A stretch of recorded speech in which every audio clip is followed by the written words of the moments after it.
Good morning, church. If you're guests with us, my name is Ron Otto. I'm one of the ministers here at Lincoln Christian Church.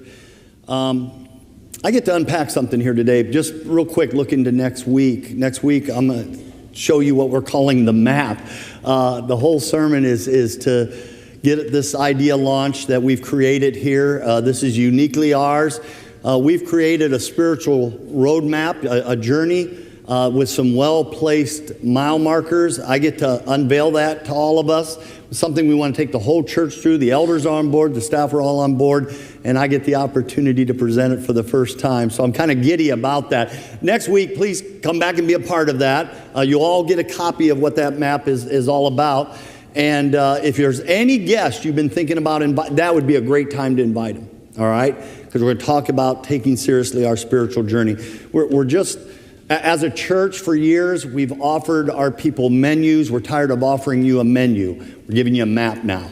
There is something to be done. There's a place that we're headed to. We're all trying to get there, and we're all trying to take as many people with us as we can. That's what I get to talk about next week. So that map is really important. We get to unveil it next week. Be here for that. All right.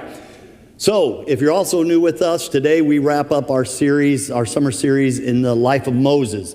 Today, Moses is 120 years old, and he will die. He will die, all right? So, wow, really positive sermon to walk in on, right?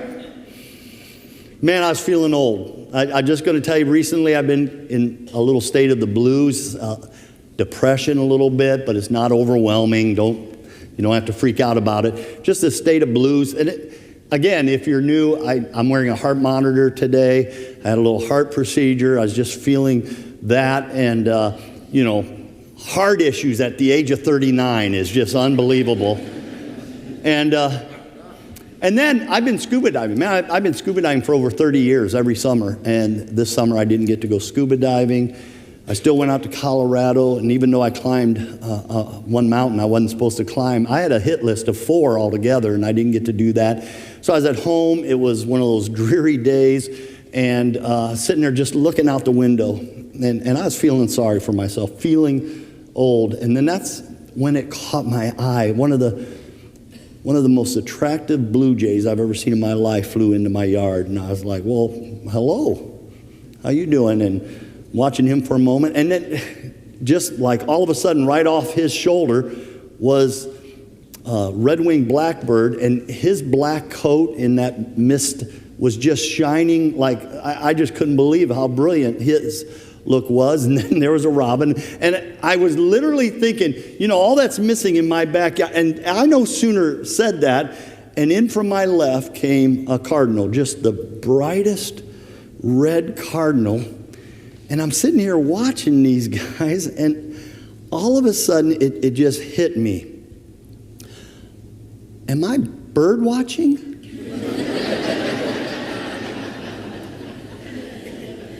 I mean, I'm already feeling, this cannot be good. Oh my goodness.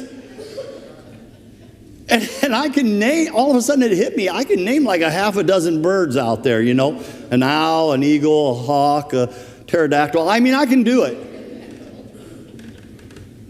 You all are so funny. You were expecting some spiritual epiphany right there, weren't you?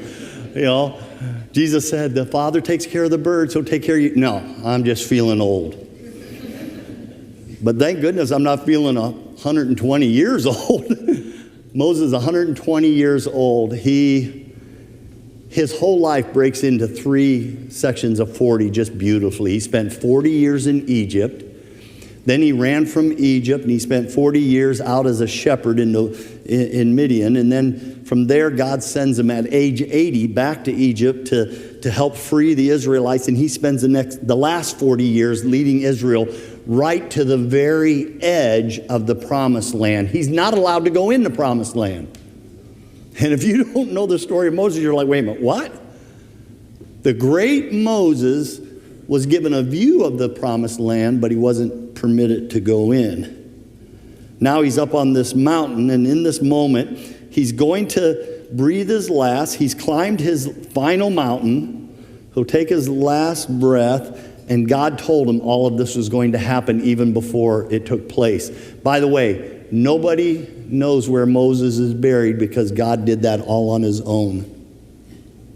Some of this is found, by the way, in Deuteronomy 32. The Lord told Moses, go to the Abraham Mountains, go up to Mount Nebo in the land of Moab, across from the city of Jericho, and then you can look at the land of Canaan that I am giving to the Israelites to live. You will die on that mountain. You will die on that mountain. This whole thing, the story of Exodus is where we were introduced to Moses, and then you have Leviticus, and then you have the book of Numbers, and now we're in the book of Deuteronomy. This is the tail end of Moses' story. And here's where God says, I'm going to let you see it, but you can't go in. Now, why wasn't Moses allowed in? All right, if you don't know the story. Passage isn't up here, but you can find it later today. The book of Numbers, chapter 20, Numbers 20. The people come to Moses, they're complaining again. We want water, we want water. And he's so frustrated with these people leading them. And so God tells Moses, all right, because in this area there were these huge rocks. And God's about to do a miracle. He's about to crack open a rock and water's about to pour out of it. But what God tells Moses is, speak to the rock and water will come forth. Speak to the rock. Moses stands up, and in his frustration and in his haste, he doesn't speak to the rock. He takes a stick and he strikes it. All right? He strikes instead of speaks. I've been in ministry 40 years. I know that temptation. Come on, relax. I haven't hit anybody in a long time. So, he strikes it twice. Now, some will say that right there, that was the moment. By the way, God still brought forth water, but he didn't do it God's way. And when you do not do it the way God tells us to do it, there's consequences that come with that. And so maybe that's the reason why. But tucked inside this whole story, I saw something kind of surprised me. Moses, when he got up in front of the people, after God said, speak to the rock, standing in front of the people, Moses says this, do we need to bring water out of this rock? Do we? Up to this point, Moses has made sure God got the glory for everything. And all of a sudden, for the first time, he inserted himself. Do we need to, like, as if he's going to bring water from that rock. I'm wondering if that, when we take the glory from God, I'm wondering if that doesn't do more damage than what we think. Because in that moment, God says, you're not going to get to go in. I'm going to let somebody else lead the Israelites in. And so now here's God and Moses up on this mountain all by themselves. Verse 5 of Deuteronomy 34, last book of this whole story, last chapter, verse 5. Moses, the servant of the Lord, died there in Moab, as the Lord had said. And God buried him in Moab. But to this day, no one knows where the grave is. Moses was 120 years old when he died, yet his eyes were not weak, nor his strength gone. Moses didn't die because he was sick. And Moses didn't die because his body gave out. You want to know why Moses died? Because his purpose had come to an end. The whole reason God had him there, those purposes were fulfilled. That's so hard. I mean, that's easy to accept when you're 120, I know. But if you're standing at a young grave, that's hard to accept. That even in that short time, that child fulfilled the purpose that God wanted for it. And that's hard. That's why Moses died there. He fell asleep in the arms of God. Verse 10, since then, no prophet has risen in Israel like Moses, whom the Lord knew face to face, who did all the signs and wonders the Lord sent him to do in Egypt, to Pharaoh and to all his officials and to the whole land. What an epitaph that is.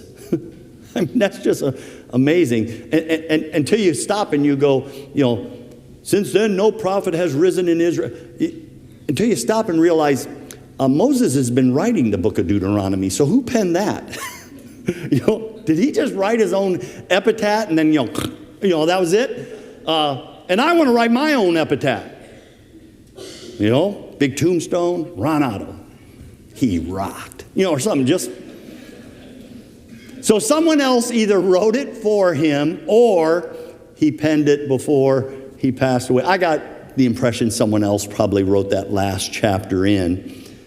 But I love that phrase, he knew the Lord face to face, face to face. It doesn't mean he saw the face of God. He asked for that one time, and the Lord kind of snickered a little bit. If you saw all my glory at one time, you'd go up in a puff of smoke. God says, I'll allow you to see my back. And that's, as God was moving away from Moses, he saw that it altered his entire appearance. And so what does it mean face to face? It means intimacy. Many of you, I've known your spiritual journey for a long time, and I would say you know the Lord face to face. Paul Odom years ago would pray in an elders meeting, and he'd say, Lord, we'll talk more about this later tonight, he would say in his prayer. That always moved me so much, because I knew later that night he'd be talking to the Lord. He knew the Lord face to face. It's probably what it means here. Why was no one allowed to know where Moses was buried? Israel has this habit of turning to idol worship. They would have worshiped the dead body of Moses probably.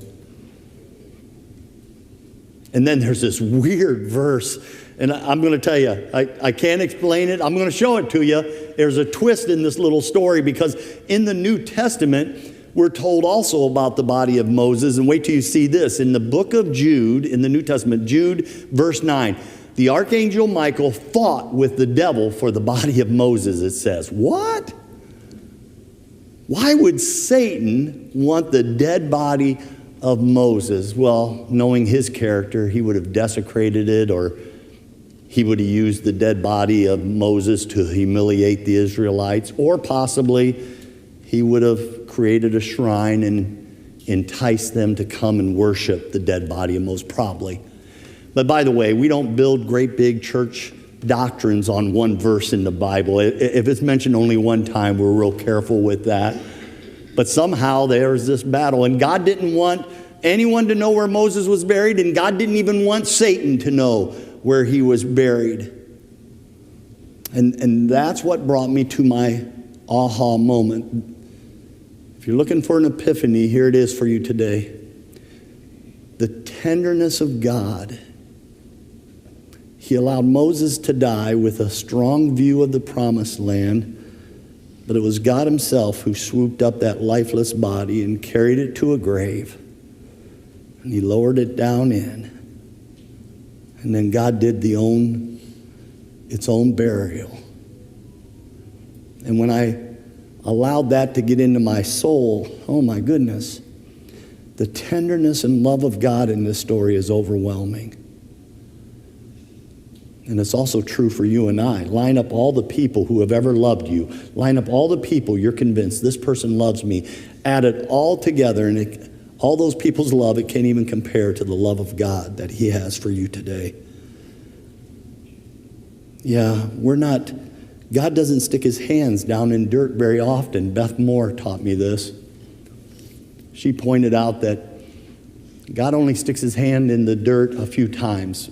Number one, when he created Adam, he reached down into the dirt and created Adam from the dust. When he's burying Moses, he puts his hand into the dirt. And later on, when we get to see God the Father in Jesus, a woman is brought who's been caught in adultery, and in that moment, Jesus stoops down and he writes with his own finger in the dirt.